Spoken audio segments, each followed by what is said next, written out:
Alrighty, good evening, everybody. This is going to be a run of Dragon Quest 1 on the Super Famicom by Nyasu. My name is Slavkian. I'm going to be providing English commentary for the speedrun. Nyasu wa? はい。どうも、ニャースと申します。今日はよろしくお願いします。I'm Japanese. ちょnot speaking English. なので、日本語を中心に喋らせたり、アクションさせていただきます。よろしくお願いします。はい、頑張ってください。はい。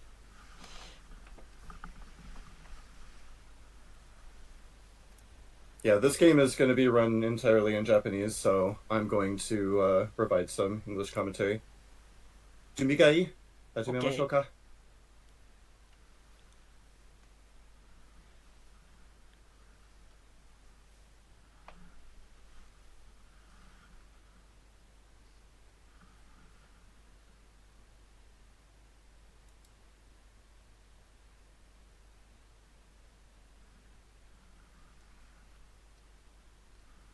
いいのかな？カウントダウンかな？いいですよ。あ、じゃあ始めます。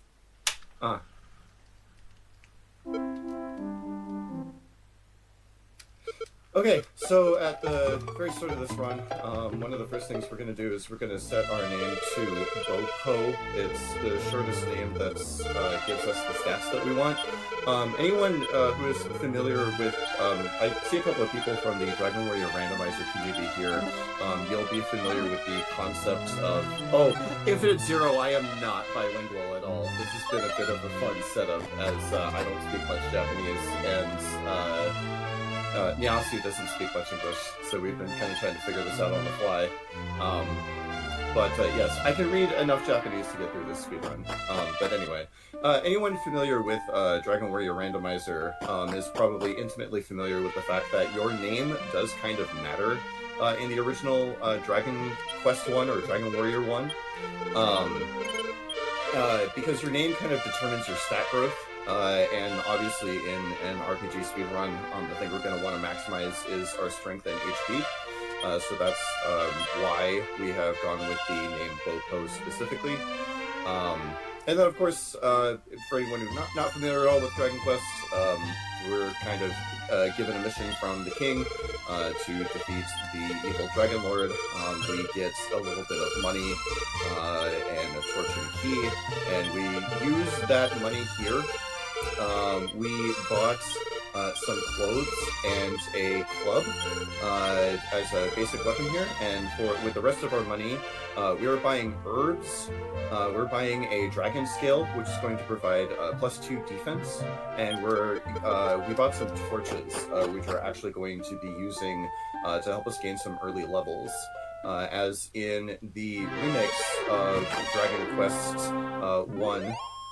In all the remake versions, so Game Boy Color, Super Famicom, Switch, what have you, torches can actually be used in battle.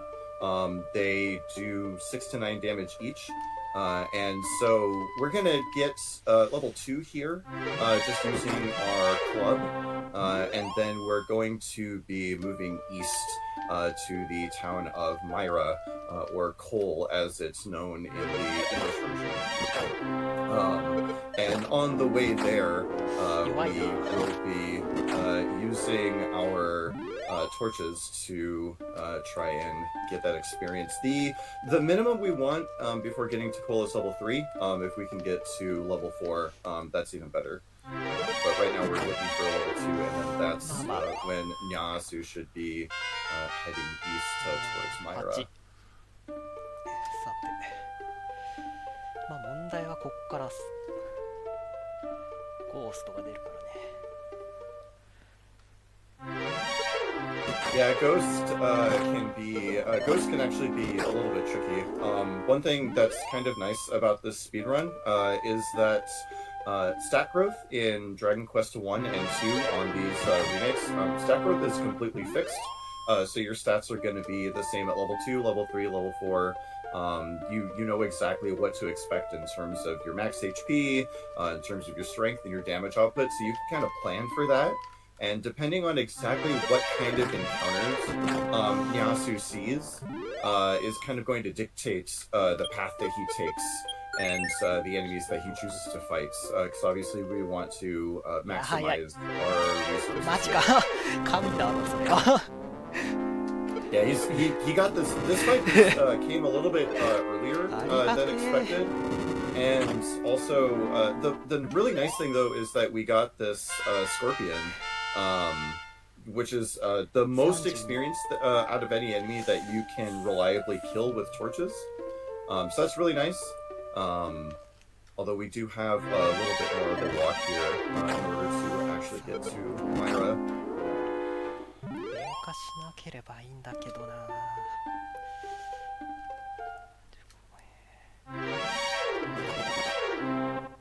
Yeah, it's a little. This can be a little bit of a tricky situation. Again, as you're trying to maximize your experience while not using as little resources as you can. We really want to save as many herbs as we can for the next thing that we're going to do. Here in the town of Cole, Nyasu just picked up the fairy flute, which is going to be incredibly important later on, as we're going to be using it to put a golem to sleep. Out of those 2 chest of drawers, Nyasu picked up a set of clothes that's going to be sold later, and he also picked up a strength seed that's going to be rolled later. That's actually going to be a bit of a reset point for this speedrun. Oh, and occasionally, I just heard Nyasu, he's counting his experience, because we really do want to know when we are close to leveling up. Yeah, he's counting out every experience point that he gets right now, because we do really want to know where we're at, because where we're at in terms of experience is going to kind of, again, define some of the things that we do in the speedrun. This Japanese RPG speedruns are generally played glitchless, pretty much straight up.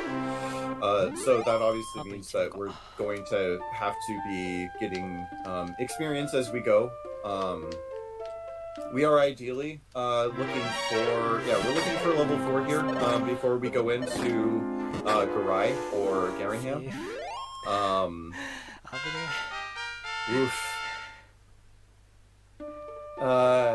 And this one was actually, yeah, because that, oh hey, what's up, Chester? Thanks for the raid, dude.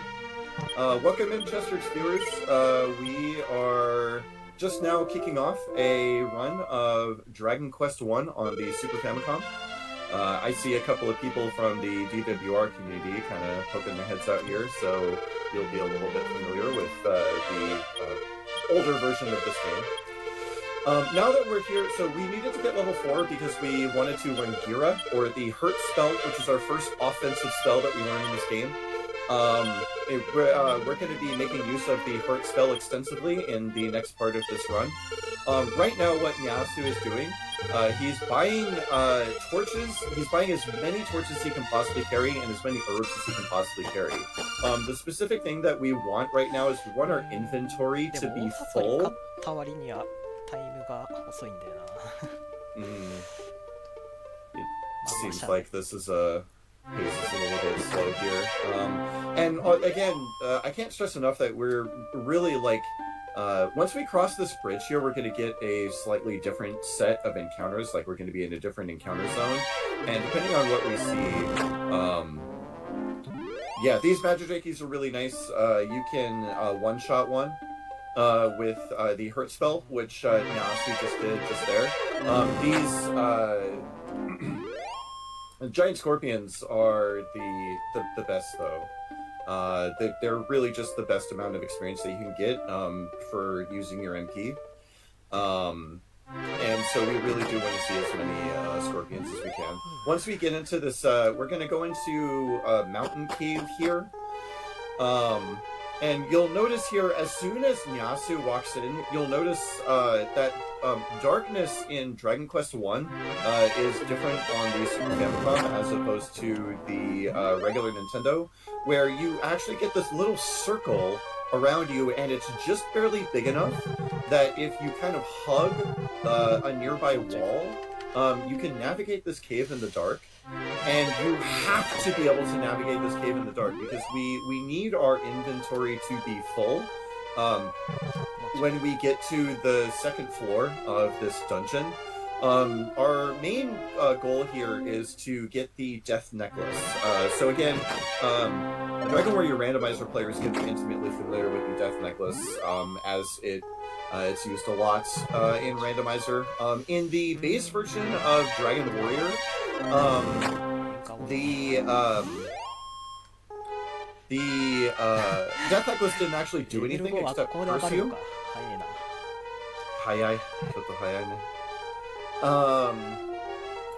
Nyasu is talking about the fact that he's getting a lot of encounters and he wasn't terribly happy with seeing that magician there. The magicians, unfortunately, you have to burn a little bit of MP to kill, but they're worth like the least amount of experience. But we got another scorpion here, so that's really nice. Again, the more experience you can get when you do need to burn MP, the better.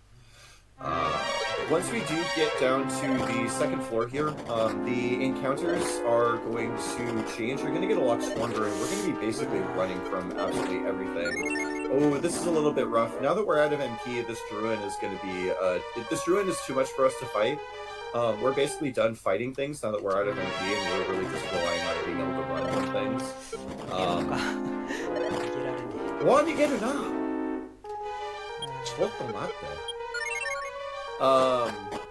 So this is a bit of a bumpy trip through Mountain Cave, but now we're here on the second floor. This skeleton is probably the scariest. No, the Warlock actually is the scariest thing we can see down here, because it can put you to sleep and just instantly kill you. But Nyasu right now, he's going to pick up 2 chests here, so that was a ton of money. Yeah, this Warlock here can put you to sleep and cast Hurt and kill you very quickly. So, oh, マジで1つも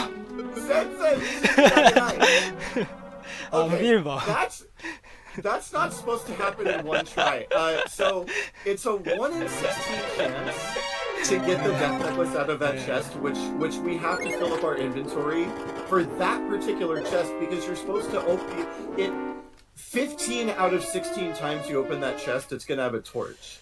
1 out of 16 times it's gonna roll a Death Necklace, and he got it first try. That's why we were freaking out. I was ready to explain what it was that he was going to be doing. He was supposed to open that chest up multiple times in order to get the Death Necklace, but he just got it first try, so that's actually really huge. It is not uncommon to be stuck at that chest for a couple of minutes, where you're just opening and closing it over and over and over again. Here in this chest, we're going to be getting the Iron Shield, also known as the Large Shield in the original version of Dragon Warrior or Dragon Warrior. It's really convenient that they just throw a free large shield down here because it's pretty convenient. Nyasu is he was just mentioning he only has one herb left. It would be nice to be able to fight a couple of things here before we leave if your resources allow. Sen. Nyasu just picked up, Nyasu just used the first of, I think 3 MP seeds that he picks up during the course of this run. MP seeds just increase your max MP. Your max MP can go up anywhere from ちょっとね、状況が悪いんだよな。薬草が残り1個っていうところ、そこが問題ですね。Yeah, Nyasu isn't terribly happy with the amount of herbs that he used during that section. Here, what Nyasu's doing, so we are... Nyasu is using his strength seeds that he picked up out of the mountain cave, and we're looking for a minimum of +3 there in order to have enough strength for the next section of the game. And then also, I was mentioning before, there are 3 MP seeds that we pick up over the course of the run. Nyasu picked up the first one at the very end of that cave there. And unfortunately rolled a 3, which is the minimum. They can roll 3 to 6. We don't re-roll, like we don't save scum for MP seeds. It can be a little bit unfortunate if, we pick up 3 of them over the course of the run, and if they all roll a 3, we'll actually be it's not going to affect the outcome of the game, but it can affect a little bit of stability, so we'll have to see what happens as we keep going here. But anyway, so that's that chest that we were freaking out over. There's quite a bit to explain here. We want to abuse the fact that the death necklace exists, right? Like, we can get this death necklace. It does exist in the base version of the game, and the only real thing that you can do with the death necklace in the base version of Dragon Quest is to sell it. It's worth 1,500 gold, which is really nice for us. As right now, Nyasu is headed towards the town of Rimmeldar. So if you have played if you played Dragon Warrior 1 before, you'll remember that Rimmeldar is a town that sells magic keys. And magic keys are a one-time use item to open doors, so you have to buy them continuously throughout the game. And so we want access to some treasure chests, and also keys are just required for progression regardless. And then, of course, we also get to sell this death necklace that we picked up. And we're going to upgrade from our club to a broadsword, which is the 3rd best weapon in the game. It's the 2nd best weapon that you can purchase, so it's really nice that it just so happens to work out to where the death necklace actually sells for 1,500 and the broadsword costs 1,500, so it just works out perfectly. But right now we are making our way through what we affectionately call Swamp Cave, because it is surrounded by swamp on both sides. It connects the 2 continents that make up Alefgard, which is the name of the world that this game takes place in. This particular walk that Nyasu is making right now, again, we do want to maximize the amount of experience that we're getting at any point that we're in, anytime we're walking around. When we're kind of utilizing our resources here, like we've got 10 MP left. HP is also a resource, because right now Nyasu has a bit of a choice that he needs to make. He's got 6 MP, which is he can use 2 heal spells, or he can use 3 hurt spells. And here he's chosen to use a heal spell, so he only has enough MP for 1 more hurt. So depending on what he sees, may change his tactics a little bit. But we saw a Metal Scorpion here. Metal Scorpion isn't the most amount of experience you can get, but it's pretty close. And we'll have to see what we get next here. So we got a wolf here. And so yeah, the wolves hit really, really hard for this point in the game. So Nyasu went ahead and burned an herb. Oh, 全然残念ですね。これはまあしょうがないかな。Shoganenda. Yeah, this is why Nyasu was a little bit unhappy with how many herbs he ended up using in the mountain cave. Because he just barely ran out of resources, and also, to be perfectly honest, got some bad luck there, not running from that wolf. Honestly, really, really, really bad luck. While Nyasu makes the walk back to Rimuldar, I will explain run rates really quick. Because run rates in Dragon Quest I on the Super Famicom are pretty different from any other game that I can think of off the top of my head. The first time that you try to run away, you have I believe it's a 1 in 4 chance to run. The second time it's a 2 in 4 chance. Then it turns to a 3 in 4 chance, and from the 4th time onward that you attempt to run away from a fight, it's a 7/8 chance. It never actually goes to 100%. So in theory, you could fail to run indefinitely. In practice, 3 or 4 run fails in a row is usually the most you'll ever see. And so for Nyasu to get, I believe he failed to run from that wolf 3 times, maybe even 4 times. So yeah, unfortunately that, yeah, you heard us both say Shulk and I a moment ago. There's nothing can be done about it. It's just a little bit of bad luck, unfortunately. I'll talk a little bit about the category that Nyasu is doing here. This category that we're running is called the Dragon Loop. Right now we're in, again, what we affectionately call Swamp Cave, which connects the 2 continents that form this game. In this cave, again, if you've ever played the original version of this game, in this cave you'll remember there is a green dragon that is guarding a princess that we do need to... well, we don't actually need to rescue her. The king wants us to rescue her. We may rescue her. It kind of depends on how the run goes. But that green dragon is going to be integral to the sort of mid-game section of this speedrun.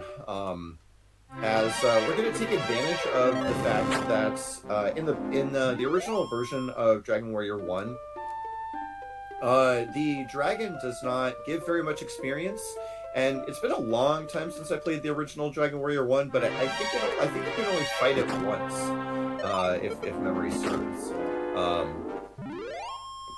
But fortunately, in the Super Famicom version and also the Game Boy Color version of Dragon Quest I, if you kill the green dragon that's guarding the princess, and then if you die while you're still holding her, the green dragon will actually spawn and you can fight it again. And so that's something we are going to be taking advantage of to get a lot of experience very, very quickly.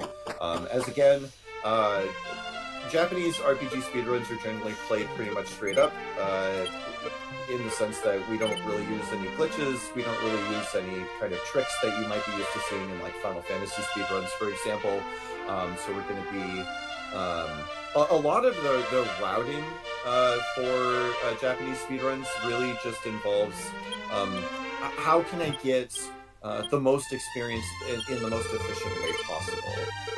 And so for this particular game, or this particular category of this game, that's going to be the just killing the Swamp Cave Dragon many times over. So here now we did make it into the town of Rimuldar on our second try. Of course, we picked up a little bit of experience on the way, because as I was explaining, we do want to be as efficient as possible. Nyasu bought some magic keys, because keys are one-time use only in this game. So as I explained before, we will need to be buying keys a couple of different times. as we make our way through. There were a couple of pots that Nyasu kind of got some items out of. There were some hidden items over in that key shop. One of the things that he picked up was a defense seed, which raises our maximum defense power. Defense seeds are interesting in that they don't actually have a range. It's just a flat +4 defense, so that's kind of nice. We don't really have to worry about RNG there. We know how things are going to shake out. And then he picked up he sold the death necklace. Again, that was the treasure chest that we were kind of getting super hype about before. So we sold the death necklace. We bought ourselves a broadsword, which is the weapon that we're going to be using for pretty much the entire run. We picked up a life force nut. That last chest there we used before we came home was a life force nut, so that raised our max HP. Now that we're back in Tangential Castle, we pick up here an agility seed, which raises our max agility. We used an MP seed here to again raise our max MP. As I mentioned before, fortunately we roll a 5, so as I was saying before, if you roll a 3 on all your seeds, you can be a little bit... There's like MP breakpoints that we're kind of looking at here. If you roll 3s on all your MP seeds, you'll be like short a breakpoint, but fortunately we're not going to have to deal with that. So now that we have keys, we can come into the back portion of Tangential Castle. This is a required part of the game. One of the things that we need to do here is there are 3 items that we need to collect.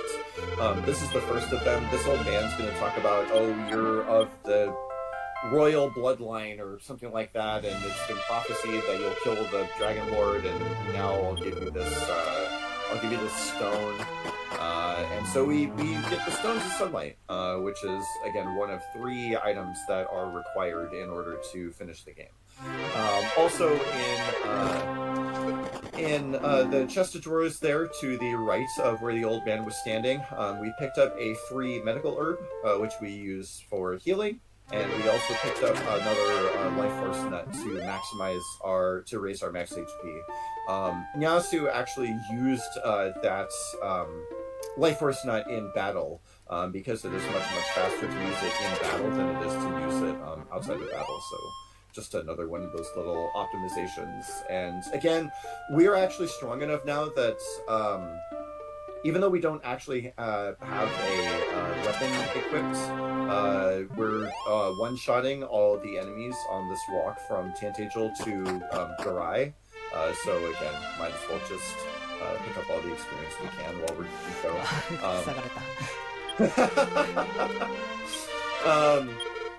Now here we are in the town of Garai. So we bought chainmail, which again is the one armor pickup we're gonna get. We're gonna get a free sword and armor upgrade towards the end of the speed run. But for now, this chainmail and broadsword is gonna form pretty much all of our gear for about the next hour or so. And so we just picked up the Stones of Sunlight.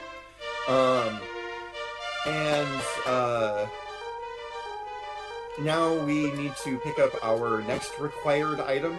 This is the Grave of Garenham. Again, if you've ever played the base version of this game, this is the Grave of Garenham, one of the major dungeons in this game. At the bottom of the grave is the Silver Harp, which is, again, one of those 3 items that we have to get in order to finish the game. But the most interesting thing about this section as we're making our way through is, again, just trying to maximize how much experience we get here. Our next major target is level 7, because once we hit level 7, we're going to learn Nariho, or Sleep. And that is a very, very, very amazing and useful spell. We're going to be seeing Nyasu use the sleep spell a lot in this cave and over the course of the run.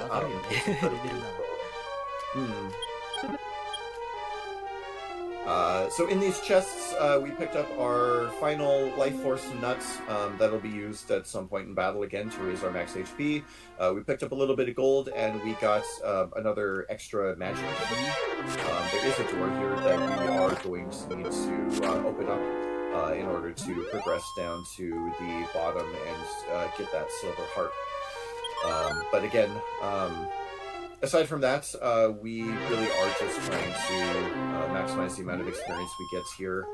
If we can get to level 8 before we leave this dungeon, that would be awesome. We are a little bit ahead of our expected experience curve, again, just because we had to make that second walk back to Rimeldar, means that, yeah, our level is a bit higher than it normally would be here. Normally you'd be hitting level 7 right around this point, and then again making use of that sleep spell to get as much experience as possible. Because again, on this floor, the encounter zone has changed, the enemies have gotten a little bit stronger, but fortunately, again, because we got that sleep spell, almost everything, almost all of the enemies that we can find in this cave are susceptible to sleep. This wolf here, all wolf-type monsters are 100% to go to sleep. It's actually really good. They will always go to sleep every single time. And so here we can start to see, so we've seen these blue base wolf monsters. Starting from this point, we can start to see, yeah, here's the upgraded version. They're called werewolves, or wolf lords, actually. They're called wolf lords in the original Dragon Warrior 1. And these things hit really hard, and they would absolutely murder us if we did not have that sleep spell. So unfortunately, we are able to take advantage of that. So we are almost to the very bottom. There is one enemy that pretty much cannot be put to sleep. So hopefully we don't see it here. Nyasu is pacing back and forth here. Nyasu is pacing back and forth there because one thing about encounters in this game, every time you take a step in this game, there's a number in the background that's counting down towards your next encounter. And anytime you take a staircase, anytime you enter or exit a town... Oh. Yasu forgot to use that HPC we picked up earlier, so his inventory was full and he couldn't pick up the heart, so he had to go back and use that HPC.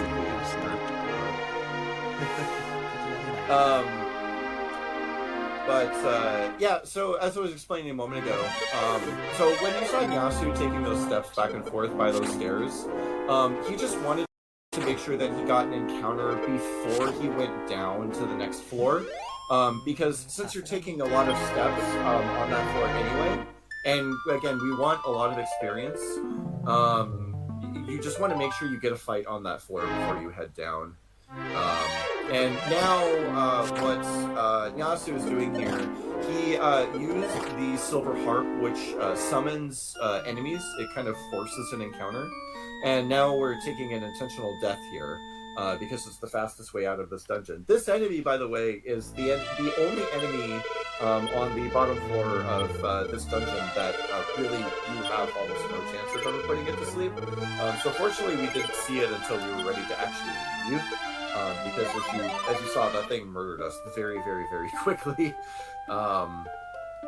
So now, this is actually, this is probably the most volatile portion, the least stable portion of this run. This is what we kind of affectionately refer to as the Golem Walk, because we are walking to the town of Melkido, or Cantlin, as it's known in the English version.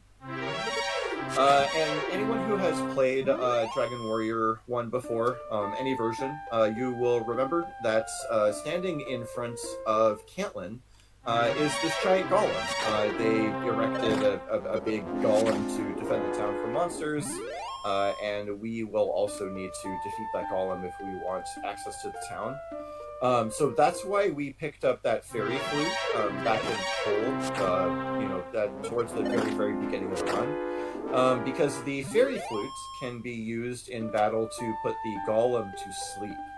That is the only thing that it's used towards. It's used to put the golem to sleep so that we can beat it up.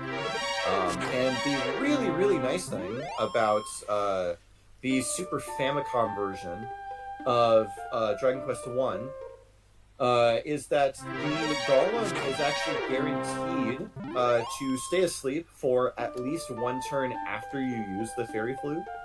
And so the nice thing is that we're not supposed to be fighting the golem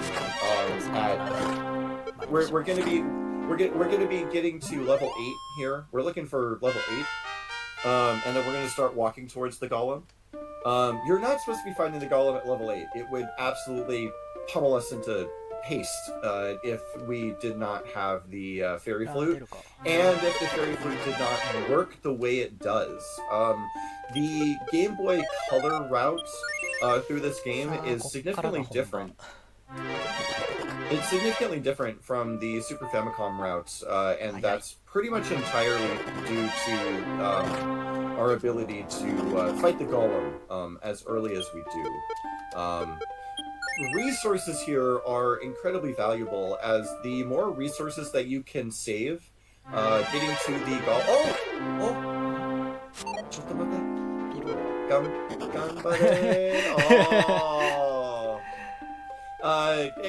anyone who's played the Dragon Quest game before will be familiar with Metal Slimes, of course.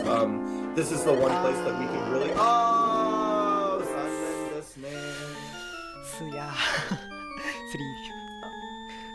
Metal Slimes are of course famous in Dragon Warrior, in the Dragon Warrior series. They give a ton of experience, but they're very, very hard to kill, and they really do like to run away. Metal Slimes are gigantic for this speedrun. If you get a Metal Slime kill, when you if you look at speedrun charts for this game, like leaderboards for this game, whenever runners submit times for this game, they will note how many Metal Slimes they killed and when they killed them. Because getting a Metal Slime on the way to this Golem walk it's gigantic for saving time, for a lot of different reasons. But I guess, as Aaron 22 kindly pointed out, there are two different jerk birds that we can run into on that walk. You can run into both Magi Wyvern and Star Wyverns on that walk, and Magi Wyverns are arguably worse just because they have the sleep spell. Yeah, as you can see, Nyasu got put to sleep and pretty much murdered instantly.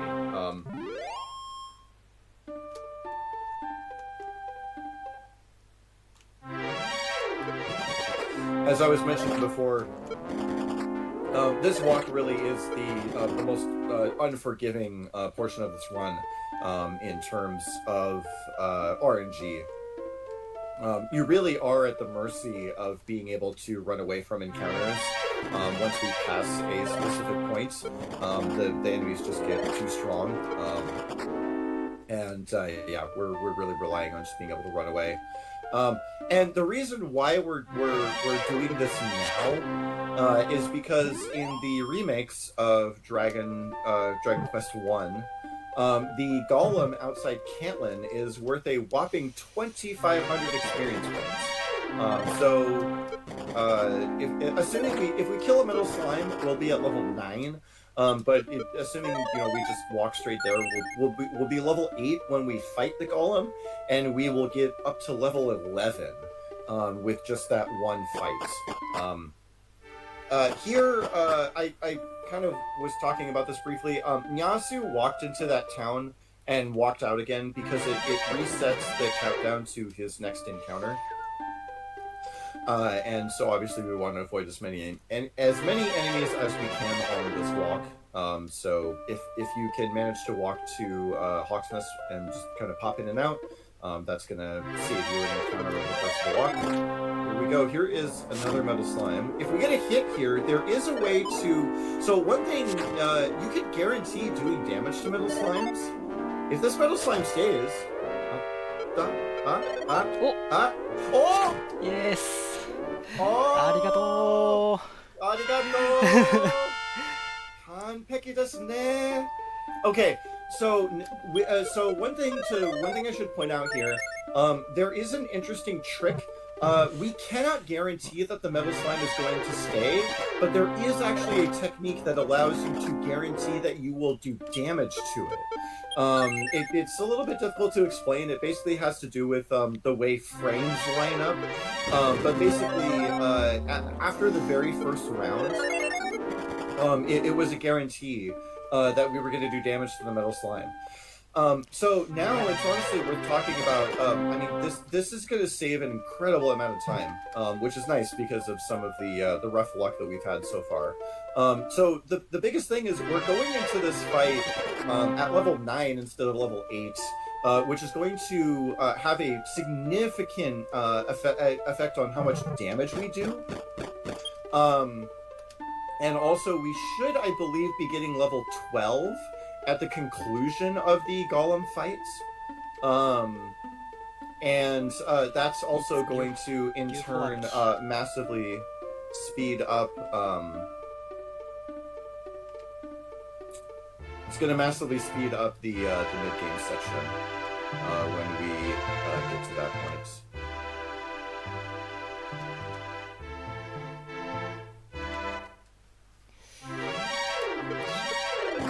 Alright, so now this golem fight is basically going to be... so we actually do have a fair amount of resources available to us, so we can use some different strategies here to kind of try to kill this golem as quickly as possible. If we do run out of resources, the fight's not over. It just means it's going to be a little bit slower, because basically what the safest way to approach this fight is to just play the flute and then attack, and play the flute and then attack, and we'll just keep the golem asleep forever. But as you'll notice that it takes a long time to play the flute, because you got to sit there and you got to listen to the flute play. And so since we have some MP left over, you'll notice that Nyasu is attacking twice before playing the flute again. We do obviously want to avoid taking damage if at all possible, so he's kind of doing halfway between playing this like super aggressively and super safe. And also, he's going to be counting all of his damage here. So one thing, I talked about, level 9 being a big deal here. Normally, we would be doing like 10 to 13 damage to this golem. But with being level 9, we're actually doing, I believe, 11 to 15. So on average, this fight's just going to be a lot faster than it normally would be. Yeah, Aaron, this golem will turn us into paste if we let it. This only works because of the way the fairy flute works. And I have been advocating for this change in Dragon Warrior Randomizer for eternity. I really wish it would be made so that sleep would be guaranteed to allow one turn of sleep after it's used. But yeah, so we killed the golem. We get a whopping 2,500 experience, and because we got that metal slime, we get all the way up to level 12. And so now here we are in the town of Melquito, or Cantling. And we're going to be doing a little bit of shopping here. We're going to be doing a little bit of menuing here. One thing that the Dragon Quest games added later on is a place to store your money and items. So now we don't need that fairy flute anymore. We will need the Stones of Sunlight and the Silver Harp later, but we don't need them right now. We actually need as much inventory space as we can possibly get, so we're storing all of our items away. As we are now, I mentioned a bit ago that this category is... Oh, I forgot about this. I haven't played this game in so long that I forgot about that. For whatever reason, there is a... Yeah, magic hands. For whatever reason, there's a defense seed in that chest of drawers, and you can grab it from a whole tile away. I don't know why. I don't know if anybody knows why it works that way. It just does. I know of no other place in Dragon Quest 1 or 2 where that can be done. But for whatever reason, you can do it there. Yeah, as I explained before, this category is called Dragon Loop. And so that's what we're getting into here is the kind of dragon loop portion of the speedrun. Nyasu just used the last of his MP seeds. Fortunately, again, we did roll minimums on 2 of them, but we'll be okay. And here, what Nyasu is doing is he's buying fairy water, or holy water, whatever you want to call it. He's filling up his inventory with holy water. And the reason why we're doing that is because what we're going to be doing now from this point for the next about 20 minutes or so, we're going to be making this walk from Tantagel to the Swamp Cave. We're going to make this walk, I believe it's going to be 6 times. Normally it would be 7, but with that metal slime kill, I believe we can actually cut one dragon out of this grind here. And this grind can look a little bit boring, as we're just going to be walking into this swamp cave and killing this green dragon for experience, again, 6 or 7 times. But there is quite a bit of nuance involved in this section of the run. I actually very much enjoy watching and playing this section of the run, because again, there's a lot of skill expression here, because of the our goals and approaches to this run. The thing is that when we kill this dragon, we're gonna be counting all the damage that we do here. So you can hear.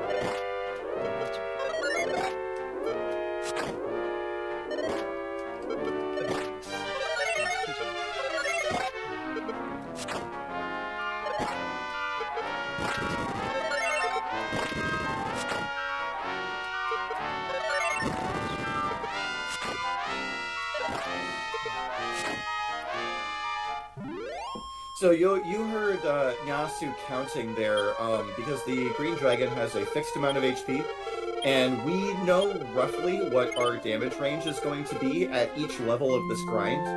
And so our goal is to have as little HP as possible when we win the fight.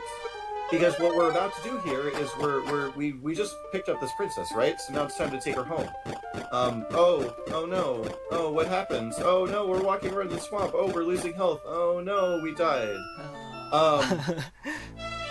And so that's completely intentional.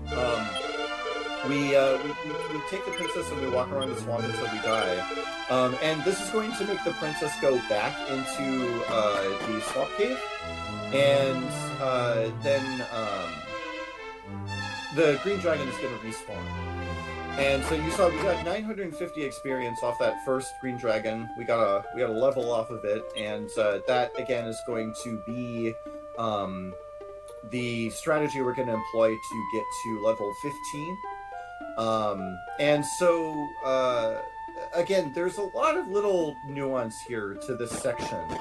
You saw a little text box pop up there as Nyasu was leaving Tantagel Castle. That was his fairy water running out. And what fairy water does, by the way, fairy water is the reason why we're not getting any encounters on this walk. Fairy water, when you use it, it checks the, anytime you would get to a random encounter, the game checks your level, and then it checks the enemy's level. And if you're, I think it's like +5, if you're 5 levels above the enemy that would have spawned, then that you just don't get that encounter. And so we bottle this fairy water in Melquito in order to make it so that we don't get any silly random encounters on this walk. Unfortunately, fairy water doesn't work in caves, but that's fine. We can just... the nice thing is that if you are repelling an enemy, you're also going to run away from it every single time.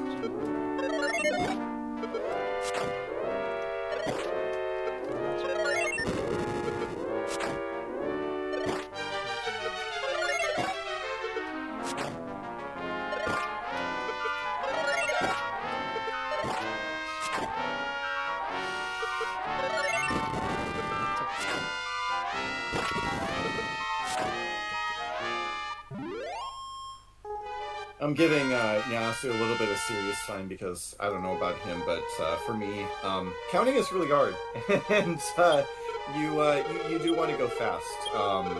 One thing I haven't mentioned is the Japanese RPG speedrun community is very much in favor of turbo. Pretty much everybody uses it, and so for the most part, when you're confident that you're going to win the fight with this dragon, you're basically just going to be holding your turbo X button, and so you are kind of trying to do math in your head as quickly as possible and assess a changing situation as quickly as possible. One thing I also haven't mentioned yet, when we are fighting the green dragon, the safe amount of HP, we ideally want to remain above 20 as much as possible, because that's the most damage that the green dragon can do in a single turn. Although as we get further into this grind section, another one of those subtle changes is that as we level up, when we first start out this dragon loop section, we are assuming that we are going to go second. We're assuming that the dragon is going to attack first. But once we hit level 14, we're going to operate under the assumption that we are going to strike first. And so you may see Nyasu go into double-digit HP, which is exactly what we want to see. Ideally, we want to be at single-digit HP and swing first and kill the dragon, and that way we only need a very small amount of steps in the swamp in order to take our intentional death. The other thing, of course, that this all ties into is the fairy water. Because as Nyasu is making these repeated trips back to the swamp cave, I'll let you I'll continue my explanation.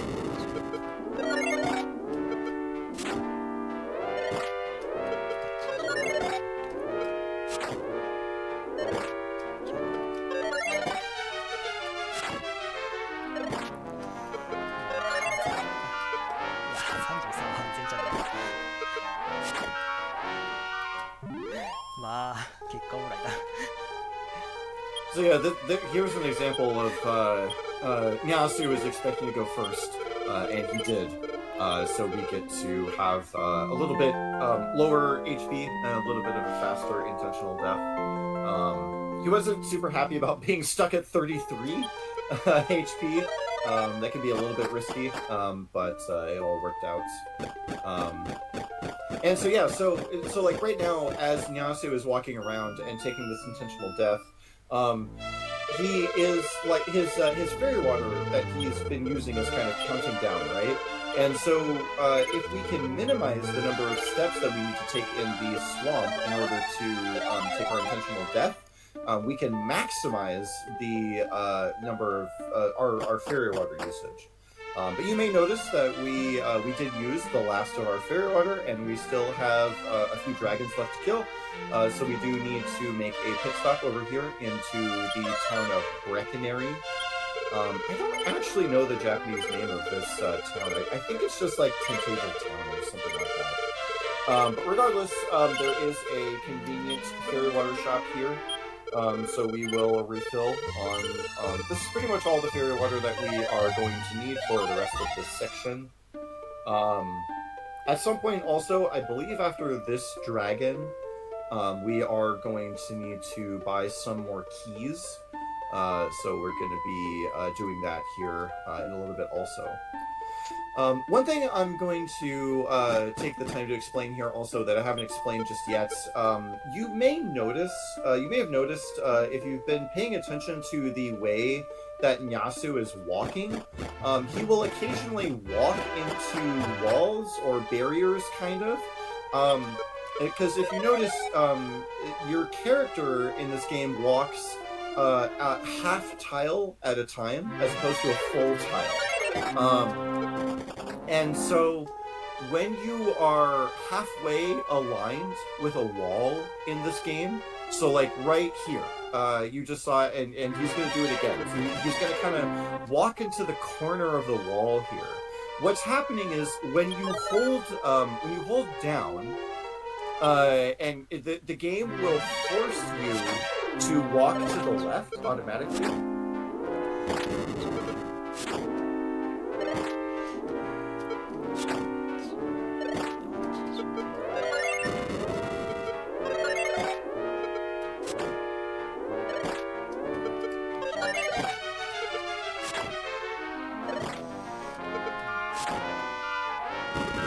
Ow! 危ねこうえいやひどい気候だわあかんかったか I think he was like 1 or 2 points off on his count, or he got a low roll or something. It was a little bit close, but we get the perfect death warp, so it works out. But as I was explaining before, when you see Nyasu walking into the corner of a wall, that's because as you're holding down, the game will force you either to the right or to the left. And for that 1/2 step, the game is not counting down for an encounter. And so every little half step that you do is just going to reduce your encounters over time. It's a very, very small thing, but it's something that's, it's once you learn how to do it, it's basically muscle memory, and it is going to save you on encounters over the course of the run. So that's the reason why you see Nyasu do that.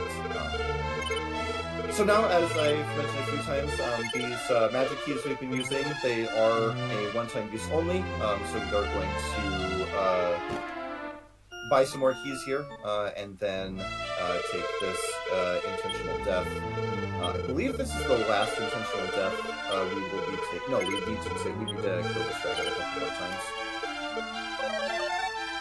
Level 15 is the goal for the dragon loop.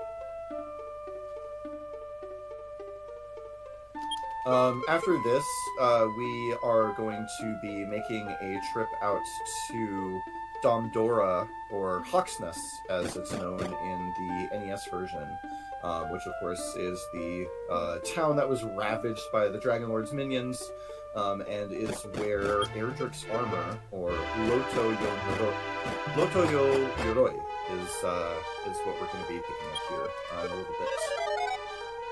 But yeah, we do need to get to level 15 first. This is where the Dragon Loop gets a little bit more comfortable, as we're doing a lot more damage than we were at the start. Again, we are expecting to go first in this fight, so we are looking to, again, continue to minimize the health that we have coming out of the fight.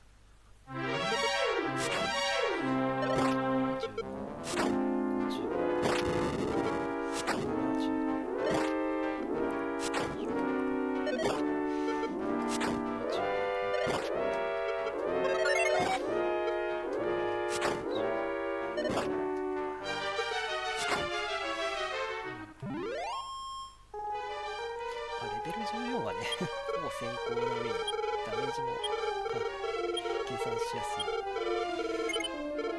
まあ問題はないですね。ここからは比較的神経はすり減らずに済むそうです。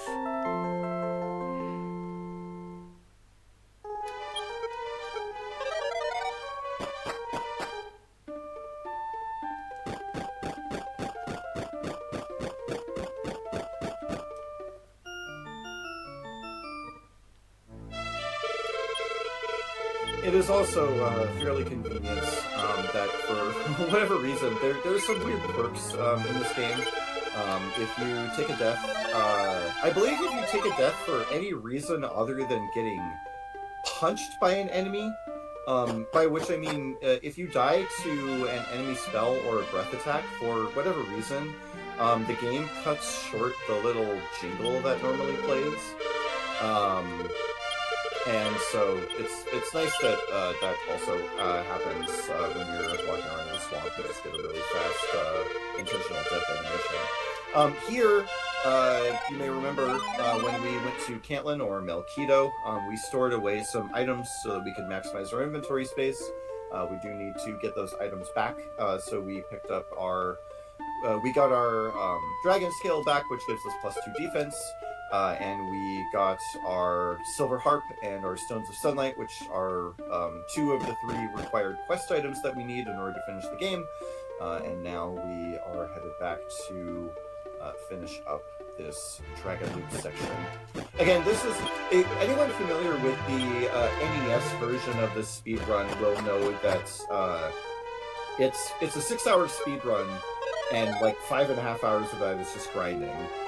Fortunately, not only are the regular encounters are balanced in terms of the golden experience points they give, but also we have just sources of large amounts of experience that we can get very quickly in the golem and the green dragon here.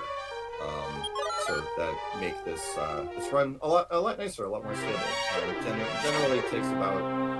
You can expect to finish an average run about an hour 40, hour 45 here. It does look like Nyasu gave an estimate of 15.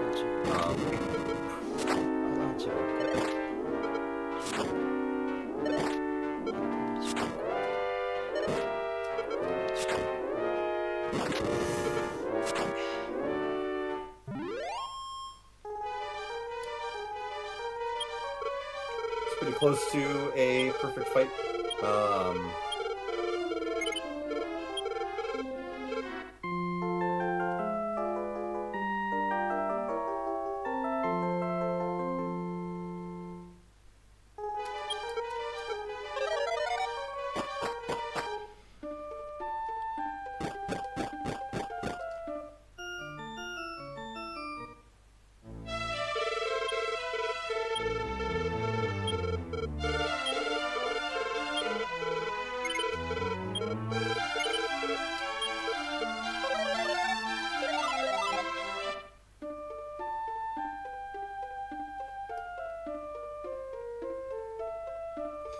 Sometimes you can skip the last green dragon fight if you get a metal slime, as Nyasu did, but it looks like he's not going to be doing that here. He's just going to go ahead and kill this dragon one more time in order to get all the experience that he needs right away. As I said before, level 15 is the target for this, but we do need more experience, just like the NES version of this speedrun. We do aim to finish at level 18. Level 17 is possible. The world record finishes at level 17, but you do require at least 1 crit. And the only reason that it's even possible is because you actually can crit. Unlike in the NES version, when you're fighting the Dragon Lord, you cannot miss, the Dragon Lord cannot miss, and you cannot crit. But in the remakes, all of that is out the window. You can miss, the Dragon Lord can miss.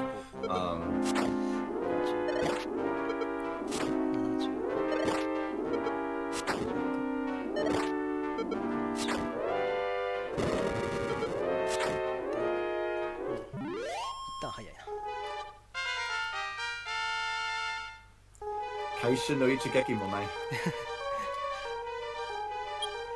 これがラストでね最後なんで、まあ HP はいくらでもちょっと高いね。One thing, so because we are we're counting the green dragon's HP and trying to get our HP as low as possible at the end of the fight. One thing that can be kind of unfortunate is if you get a random critical hit, which I was kind of waiting to see if that was going to happen. That can actually, it's not super detrimental, but it's also not, when you're wanting to get your HP as low as possible, if you heal up to say 45 and then get a crit, you just have this really long, sad walk through the swamp. But fortunately that didn't happen, so we made ourselves a honestly really, really solid Dragon Loop.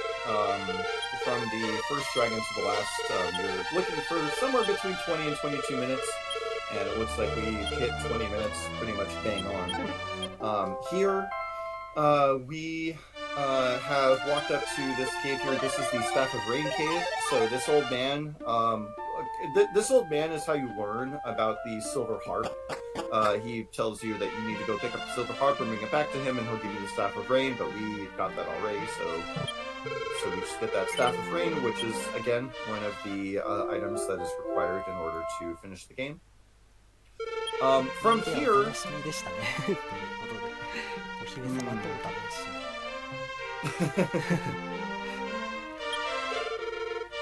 From here, we're going to be more or less getting ready for the end game. We're going to be heading over to Dom-Dora, as I mentioned before, or Hawksness in the NES version, because this is where we want to pick up Erdrick's armor. The best armor in the game, and arguably the best armor in any RPG ever. It's pretty broken. The one tricky thing here is that this is fighting the there's an Axe Knight that we are required to kill in order to get Erdrick's armor. And that the Axe Knight can be a bit of an RNG nightmare because there really is no strategy other than hold X and hope that you win. Odds are that you are going to win the fight, but the Axe Knight has the sleep spell, and if you go to sleep at all, you're pretty much guaranteed to die unless you get a crit. If we get a crit, then the fight ends instantly, and we're very, very happy. Most of the time, though, you just end up trading blows with the Axe Knight until he dies. And as long as that's how it goes, then we will be very happy. Dying here is really not a big deal. You just have to end up making the walk again. It can honestly be kind of nice sometimes, as you do get that MP refill. And we are going to be doing a bit more grinding after we pick up this armor. So sometimes finding that extra MP can be beneficial.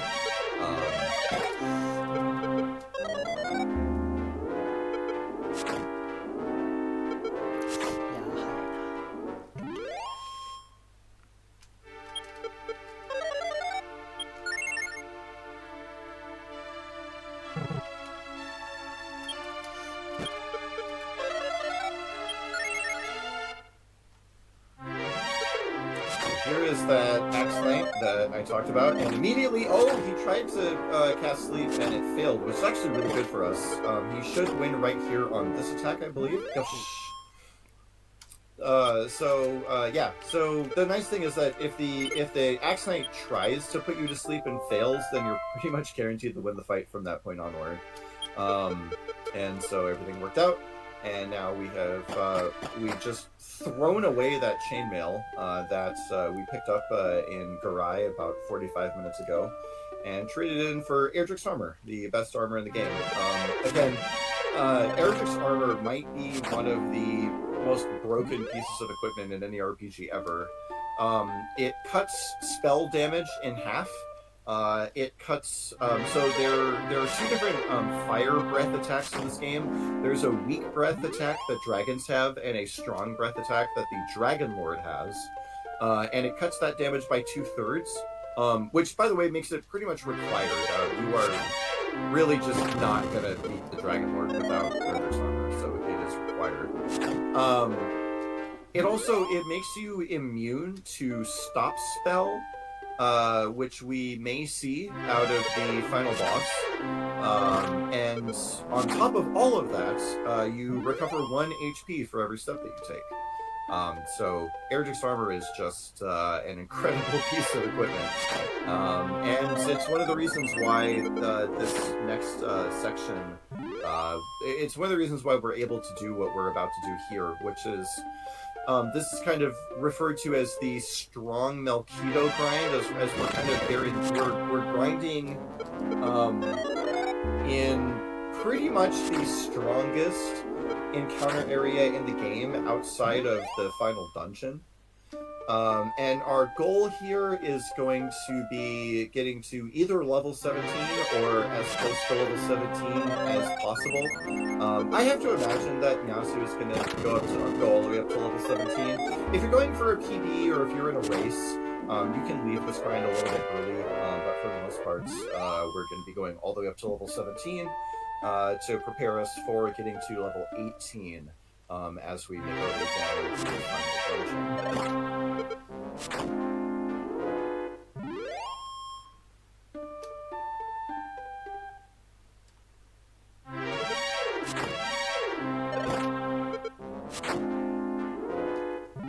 One thing we are also going to do, we do come to this area specifically, you're required to come to this area in order to pick up this item right here. This is the emblem of Erdrick's token, whatever you want to call it. This is the last of the items that we are required to pick up in order to finish the game. We do need to go talk to one other person to kind of turn all these items in, but we're done actually just looking for items at this point. Now we're really just grinding. This is going to be the kind of, if you've played Dragon Warrior 1, if you've seen a Dragon Warrior 1 speedrun, this is where it's time for you to kind of get cozy. As for probably, I would estimate about the next 10 to 12, 13 minutes or so, we're just going to be grinding in this area. Again, there is a little bit of nuance to this grind. There are kind of your strategies and your thought process change a little bit over time. You'll also see, depending on how much HP Nyasu ends a fight with, you might see him come up to these grass tiles and walk back and forth a little bit. The grass tiles have a lower encounter rate than the mountain tiles do. So when Nyasu's HP is a little bit low, he's going to take advantage of the passive healing from Erdrick's armor in order to gain some HP back on those grass tiles. You may also see him employing the half tiling technique that I talked about earlier, where again, as you're what I mentioned before, when you do that half tile thing, when you see Nyasu walk into the corner of the wall, you're not getting an encounter, but you are getting the +1 HP. You are still getting the passive healing. So that's one thing that we do get to take advantage of during this little grind segment, as every little bit of MP is precious here, because again, we are going to be here for a little bit as we make our way to level 17.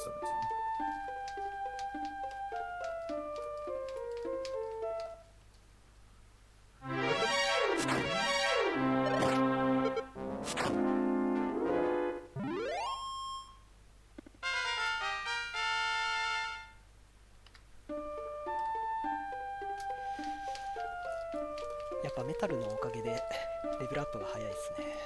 2分近く巻いてる。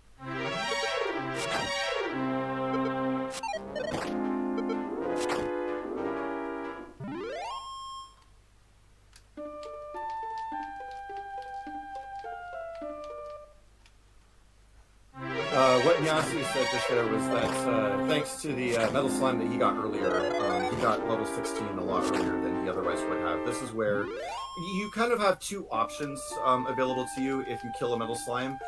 You can either leave the dragon loop early and come here sooner, or you'll get level 16 sooner but consequently you'll get level 17 sooner.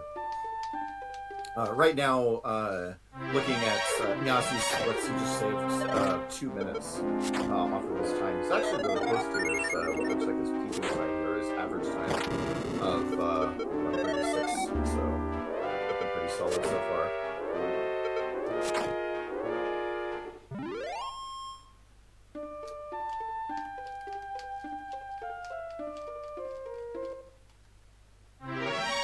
One of the some of the subtle things that you're kind of keeping an eye out for in this grind is the enemies that you get. The werewolves are worth the least amount of experience in this zone. So you have werewolves, you have wizards, star wyverns, the kind of dark bird looking things, and you have green dragons. Green dragons are worth the most amount of experience, so it's really nice. The more of those you see, the shorter your grind's going to be. The wizards can be nice because they're worth the second most amount of experience and are fairly easy to kill, but they do have the Beggy Rama spell, or Hurt More, So that could do quite a bit of damage. It can be a little bit nasty, especially if we just so happen to get back attacked by a wizard. That can put us into a little bit of a rough spot.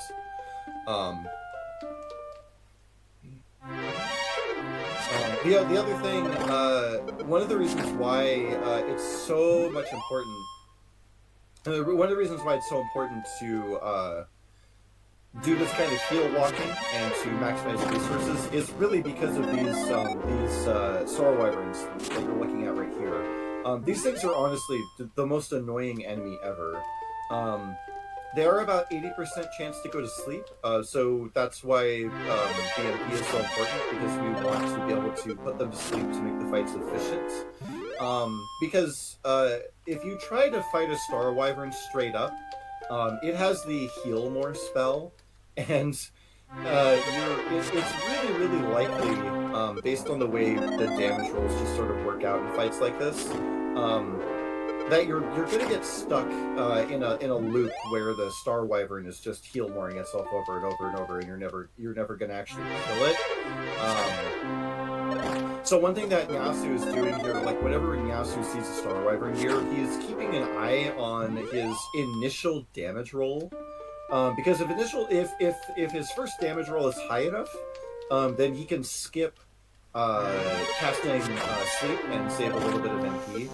But if his damage roll is too low, then he'll go ahead and put Star Wyvern to sleep to try to guarantee that it doesn't actually heal more. Because again, it's just really annoying and slows us down. So even though this grind can really be as simple as just walk back and forth and hold X, but when you're trying to maximize your resources and trying to get really good times, keeping all of these little nuances in mind is really going to go a long way to getting better times in this game.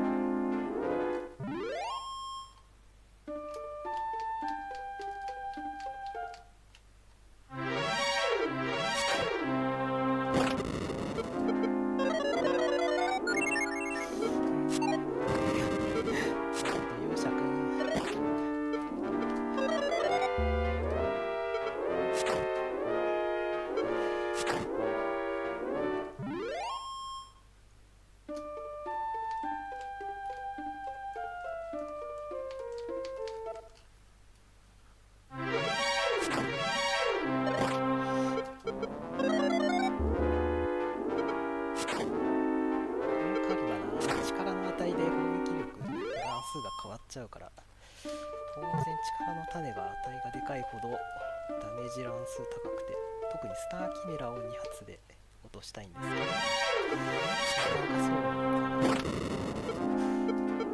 Yeah, unfortunately, as I was mentioning before, these Star Wyverns are pretty much the most annoying enemy in the zone. And the way that the original Dragon Quest I works, Dragon Warrior 1, Dragon Quest I, pretty much all versions of them work the same way. Every encounter zone that you walk into has 5 slots for enemies. And enemies can appear more than one slot. So like here, there are only 4 enemies that we actually see. And this Star Wyvern is taking up 2 of those slots, so we're more likely to see a Star Wyvern than we are any other enemy. Just a little bit of an annoying thing.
Yeah, it's it's kind of nice when you can keep the princess for the rest of the run. We are not going to be taking her back to the castle unless she.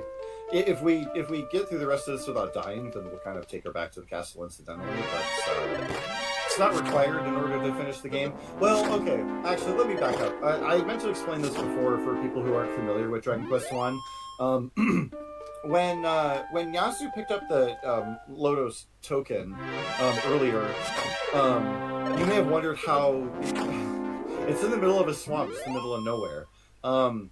What you're supposed to do, what you're intended to do, is rescue Princess Gwaelin, take her back to the castle, and you get this item called Gwaelin's Love, which is a permanent item in your inventory, and when you use it, the princess kind of talks to you from wherever you are in the world. And she does two things when you use Gwaelin's Love. She tells you how much experience you need to the next level, and she also gives you your location and coordinates. And that's actually how you are intended to find the Erdrick's token. Is there's an old man in Melchido that gives you a set of coordinates, and you combine that with Gwaelin's Love in order to find that item. So technically, if you're playing casually, rescuing the princess is required, but for speedrun it's not required. So we may take her with us to the end of the game if we happen to survive, but if not, then that's just how it goes. So right now, Nyasu is wrapping up this grind. We know that because he's moved down towards the swamp. Eventually he is going to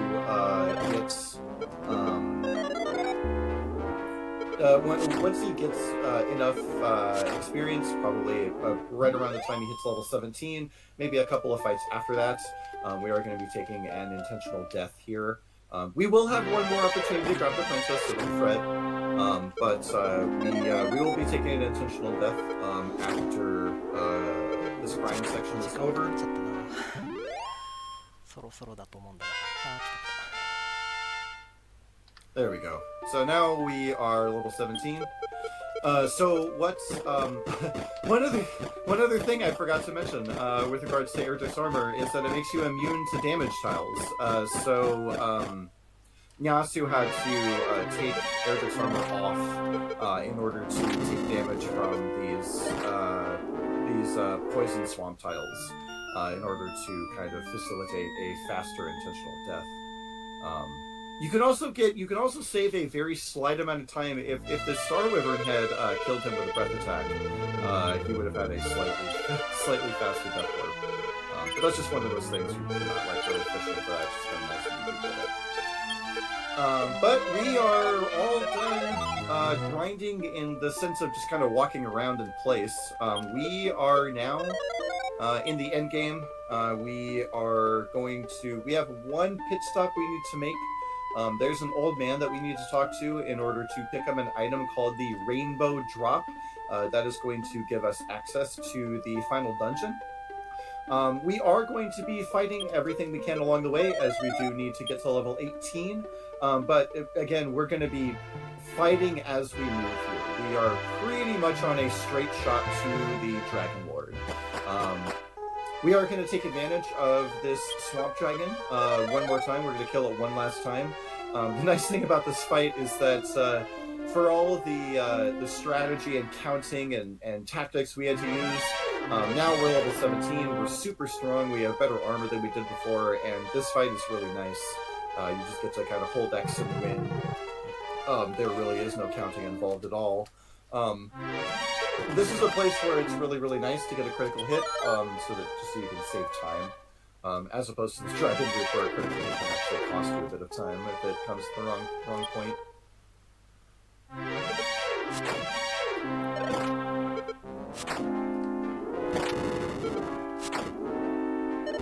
Yeah, the Erdrick's armor is significantly reducing the damage from both the regular attack and the flame breath attack from the Screen Dragon, so really it's just completely trivial at this point. And it looks like Nyasu has declined to grab the princess. There is a little bit of an inside joke in the community if you do take the princess to see the Dragon Lord, but we're not going to be doing that today. We just want to go fast. So as I said before, once we get to the other side of this cave, we're going to be heading down to the southernmost point of this continent where there's an old man kind of hanging out.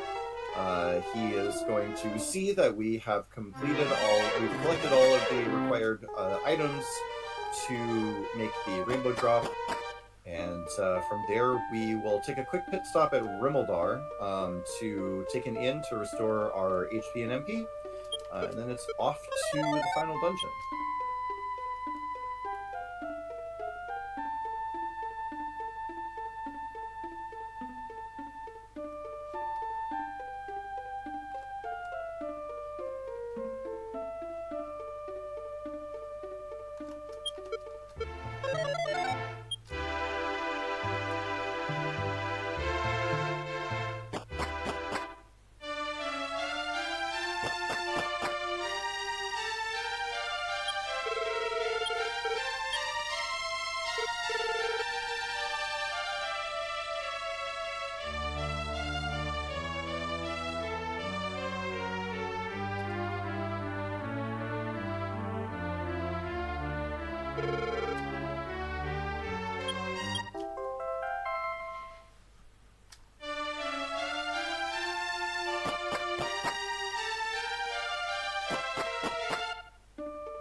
As we make our final walk here to Rimmeldar, you'll see Nyasu casting a spell called Toholos, or Repel. That's just making it so that he doesn't get any random encounters here. One thing, right before you enter Rimmeldar here, you cast Toholos one more time, and the spell right above that in the menu is the return spell, which in this game only takes you back to Tantatel. It is really unfortunate if you're on PB pace and you actually hit the return spot, so you just have to make this walk of shame back to Rimmeldar. Feels really bad, but fortunately we are on point with our menuing here, so we're gonna make our way northwest here to one bit of game design I've always enjoyed about this game is that you can actually see the final dungeon from the very start of the game. It's just kind of right across the ocean. But with no boats and no ability to swim, we are reliant on the ability to make a bridge, and that's what the rainbow drop is going to do for us. It's going to connect this continent with the little island that the Dragon Lord's castle is on, and we are on our way to wrapping this up.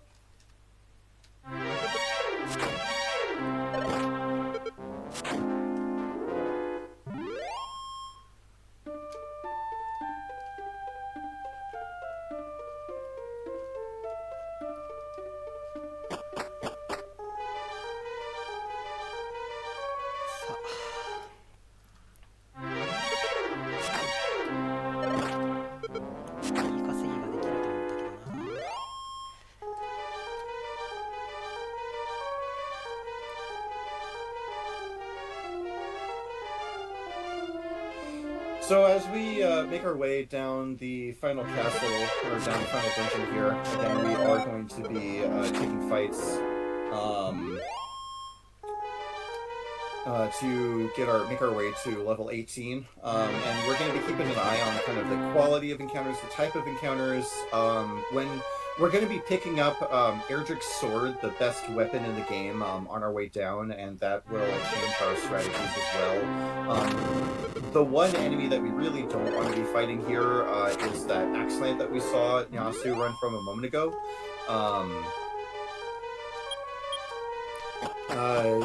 Those enemies have the sleep spell, as I had mentioned before, when Nyasu was going for Erdrick's armor. And sleep is just a devastating status effect in this game. Yeah, if you're put to sleep, you just can't do anything but wait until you wake up. And so it's a pretty easy way to get yourself just banished from the final dungeon. We may take those fights when we pick up Edric Sword. You may see Nyasu choose to fight this particular monster right with this enemy right here. He just tried to put us to sleep. Unfortunately, it failed. Yeah, right now we're still sitting on that broadsword that we picked up quite a while ago, a little over an hour ago.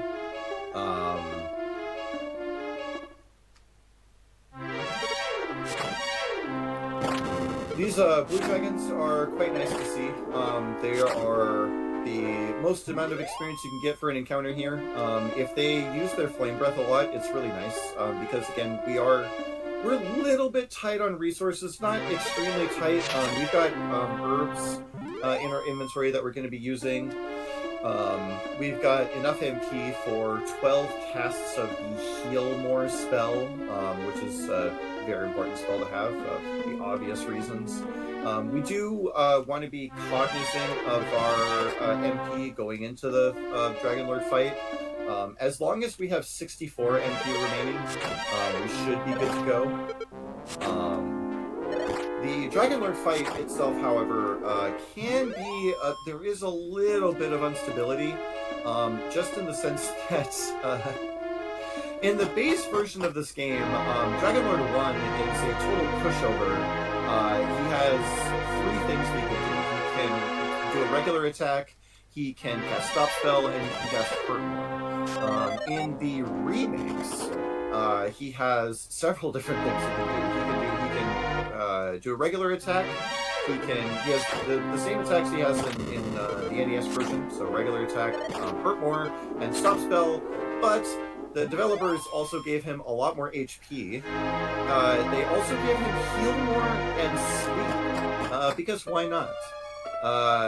So the vast majority of the time, you're just counting how many attacks you do against the Dragonlord, because ideally you kill a Dragonlord with 7 attacks.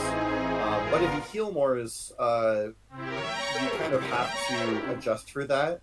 And it is honestly, unfortunately, entirely possible for the Dragonlord to either just put you to sleep and kill you, or to actually just run you out of MP by casting Heal More too many times. It's not terribly likely that either of those things are going to happen, but they are distinct possibilities.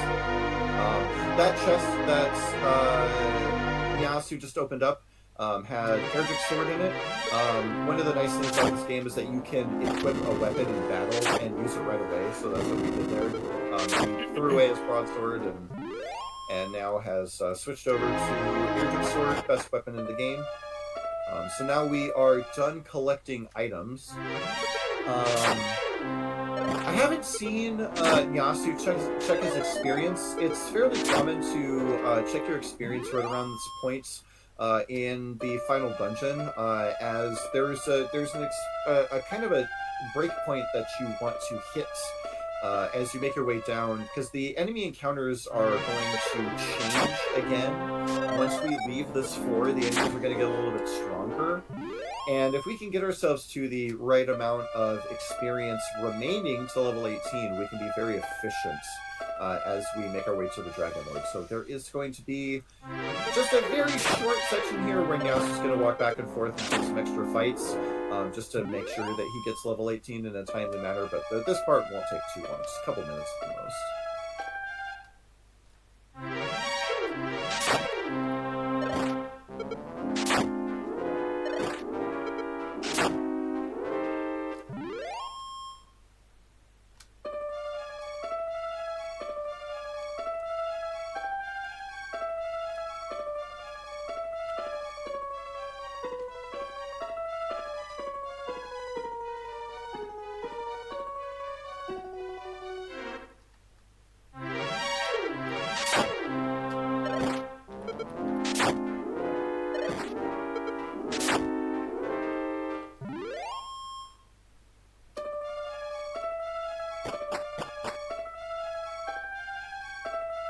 So yeah, we're not looking for level 18 there. We're looking to get pretty close to level 18, because starting from this point onward, this is the enemy that we really, really, really don't want to see.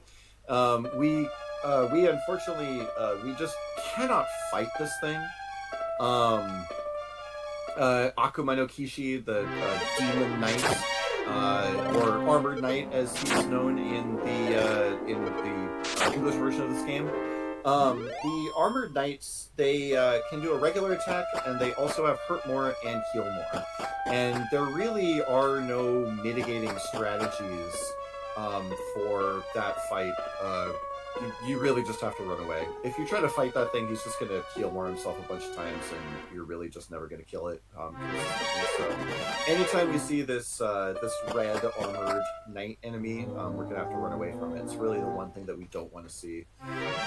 Stone men are less than ideal, but we can at least fight them for experience.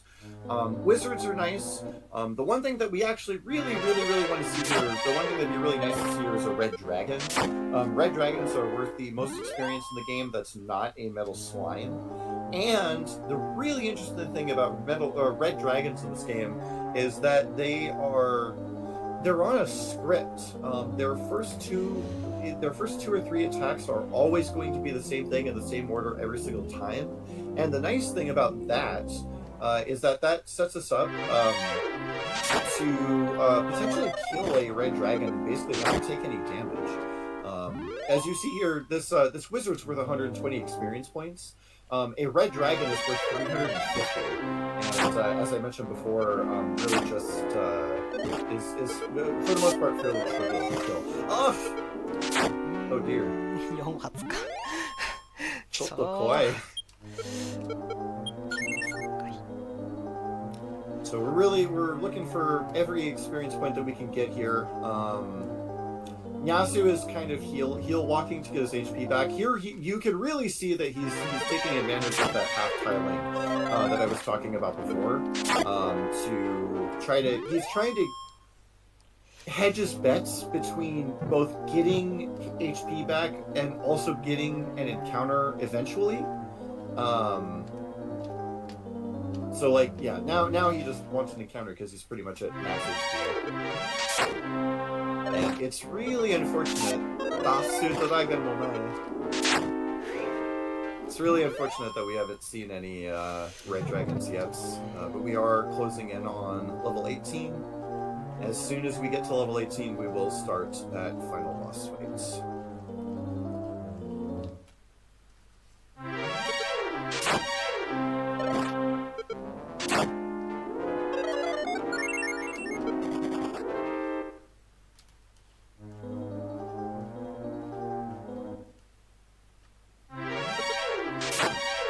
While we watch Nyasu finish this up, I mentioned before that the Dragon Lord 1 fights can be, it can go sideways, but one thing is you're going to hear Nyasu count his attacks, because we want to make sure that we are at a certain HP value before we go into the second phase of the Dragon Lord 2 fights.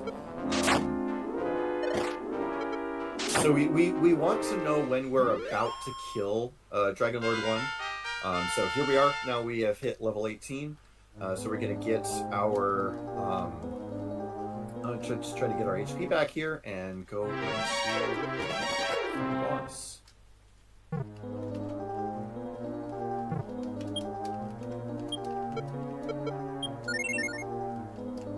Ganbatte! お願いします。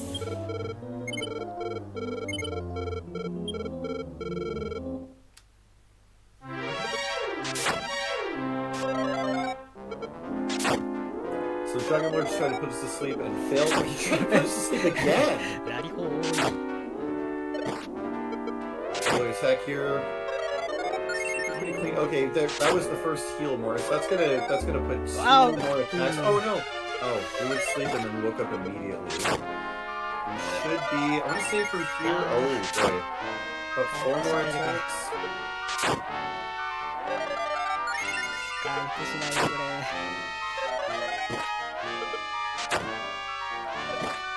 We've gotten 3 Healmores out of this. 4 yeah, we've gotten 4 Healmores out of this Dragon Lord 1 fight right now.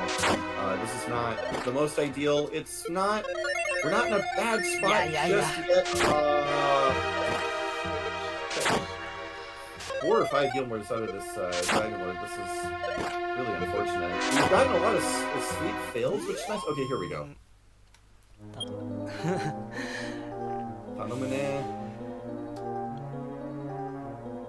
So the Dragon Lord 2 fight is really interesting because this fight is on a bit of a script. We know exactly what the Dragon Lord is going to do at any one time.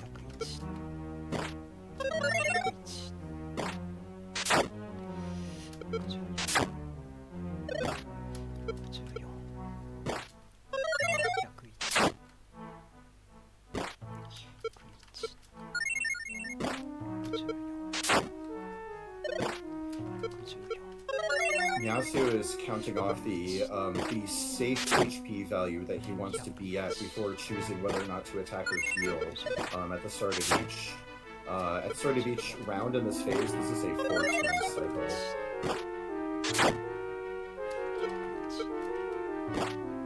So based on where Nyasu is in that 4-turn cycle, he may either want to heal more or use an herb or attack.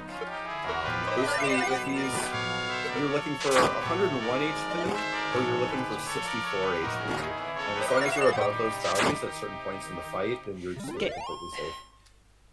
お疲れ様でした。At this point, if anyone in chat feels like it, just spam a bunch of 8s in the chat.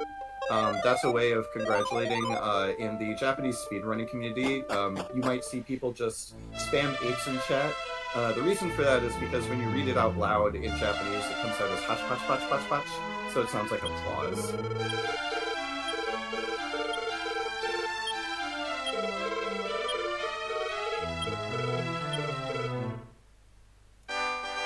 Another thing about Japanese RPG speedruns is that time starts when they turn the console on, and time ends when the end shows up on screen. So we are going to be watching the credits.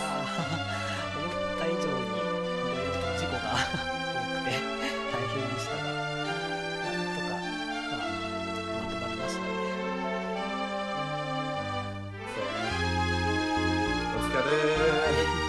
よくできました。こちらこそ解説ありがとうございました。Yeah, thanks for having us on. This is fun. I'm glad that I was able to help provide commentary for you guys for this run. Anyone interested? There is a Dragon Quest RTA Discord. Where you can find information on routes, like the route that you just saw here is the most common route for the most common category for this game. It's pretty fun. It's probably one of the most easiest routes to learn for getting into RPG speedrunning. There are a few English speakers who don't actually know any Japanese, and you actually don't need to know any Japanese for this particular run. If you can read exactly one letter of Japanese, that's all you need. Section where you're trying to force the death necklace. But yeah, if this looks something that might be up your alley, then feel free to join that Dragon Quest RTA Discord. You can find plenty of information there, and people will help you out. But once we see the end on the screen, that's going to be time, and we will wrap this up and head to the next run.1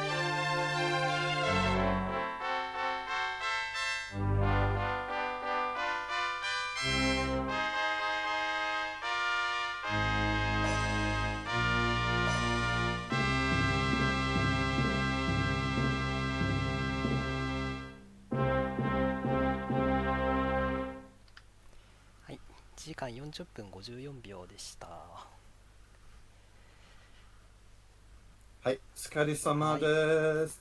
お疲れ様でした。それでは、また。ありがとうございます。ありがとうございました。はい、私は寝ます。はい、お疲れ様でした。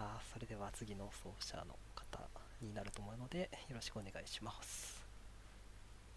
Alright, thanks so much for watching, guys. Really appreciate it. I'm off to bed as it is very late where I am. So yeah, thanks again, and good luck to everyone following up this run. Cheers, guys.